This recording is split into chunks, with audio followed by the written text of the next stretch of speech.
Welcome back to part 9 of Zartavian's Rising World tutorial. We are now in Alpha 0621.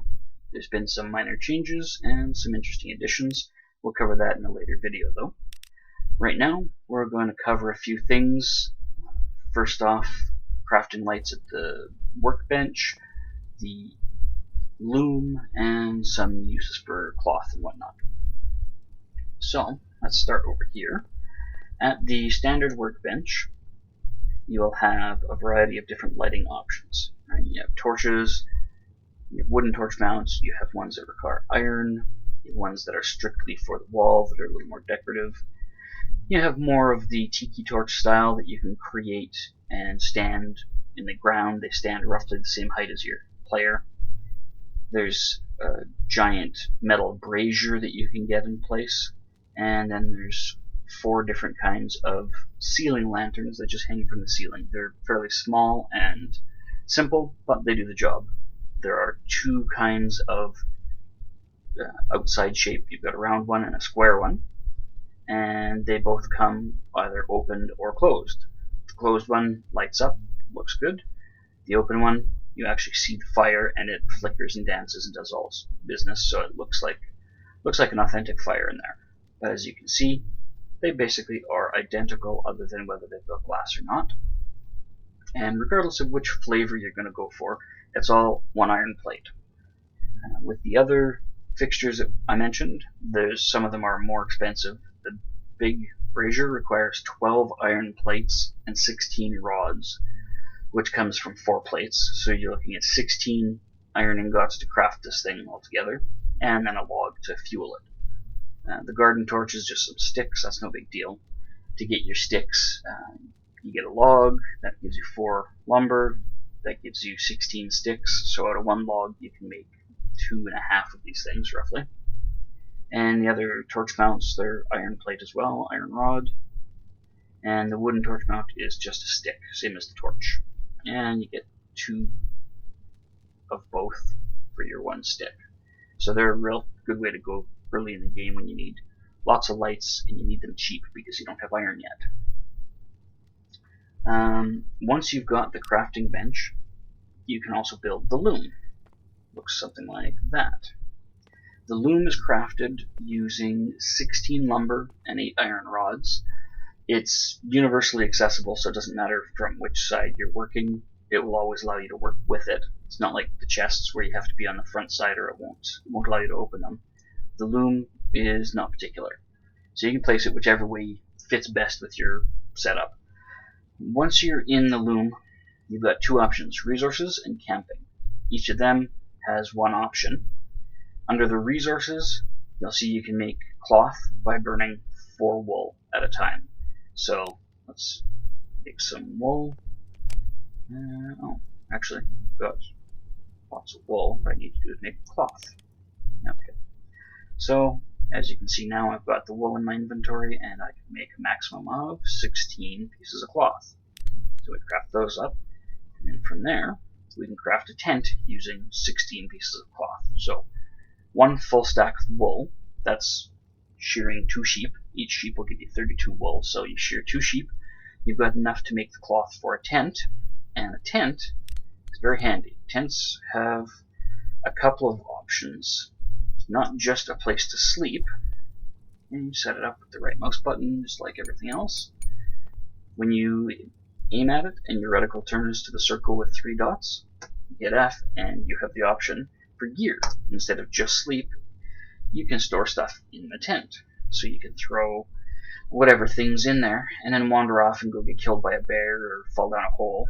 And when you respawn next to the tent, if that's the most recent thing you slept in, you'll be able to go in there and grab whatever stuff you set aside, say some reserve food for just in case, and you'll be good to go.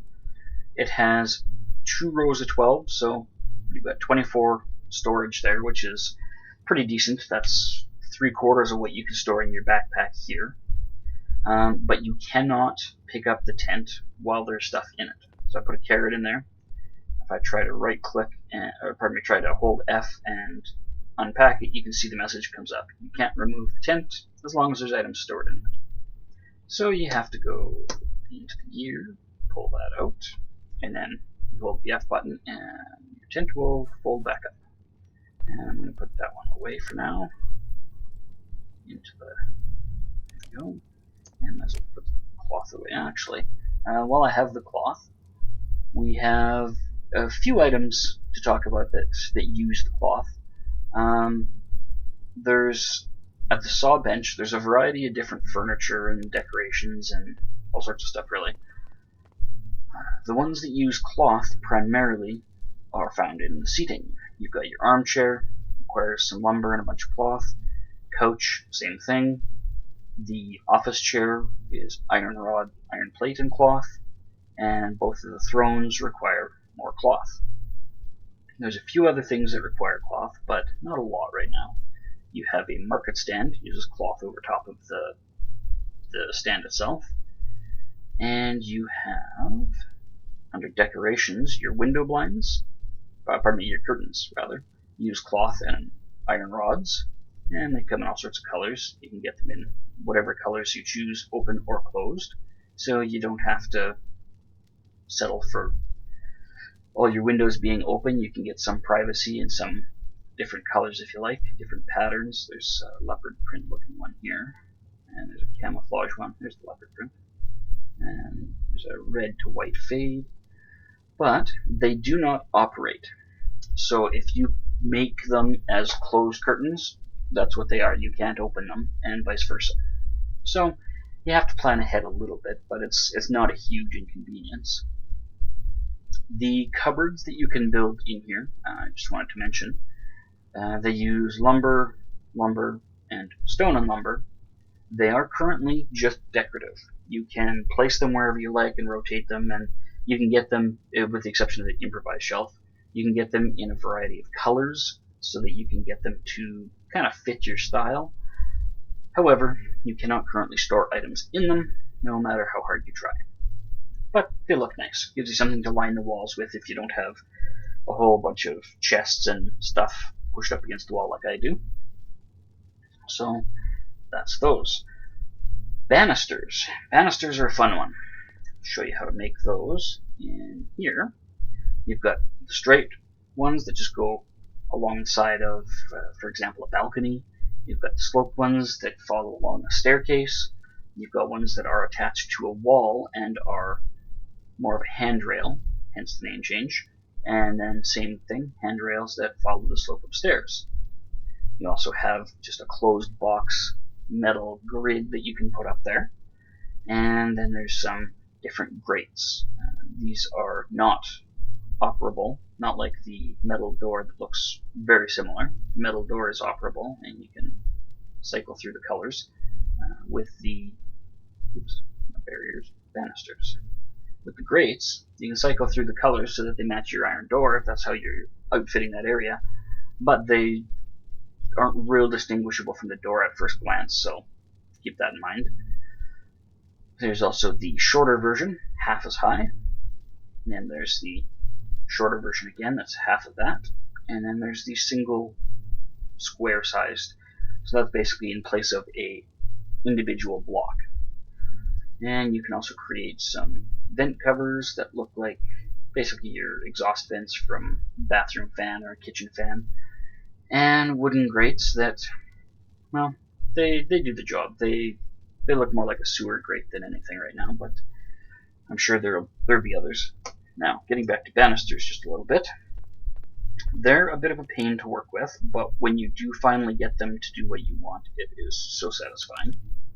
So, as you can see, the great part about them is you can place them anywhere, however you like. Now, if you wanted to rotate it with the left and right arrow keys, that always applies. And if you want to cheat and use the grid, you hit G, and then it snaps to the grid. And that is how you get the banisters to more or less cooperate. Getting things like the sloped one and the straight one to match up, that's a bit of a trick. If you're not coming at it straight on, if you're coming at it at an angle, it won't connect properly. You'll have a little gap, but you can't run through there, so it's not a big deal. You also can't accidentally jump over the banister, so if you do end up going over the banister, it's going to be your own fault. You're you're going to have to want to get over the banister. Let's take a look at the other part that I wanted to mention. Here we are. And these blocks are 1.5 slab. If you put the banister next to it, it's only very slightly taller. You can see it's a difference of probably less than about 10 pixels. That difference means the ability to jump over it. If you wanted to jump over one of these blocks in half, you can, and you can go right over and fall, probably to your death. On the other hand, with the banisters, you can avoid people accidentally doing that. So it is a good alternative in places where you want to be able to just move quickly and not worry about safety. So that covers banisters in a nutshell. Next up, we're going to do a special on blueprints, so stay tuned for that.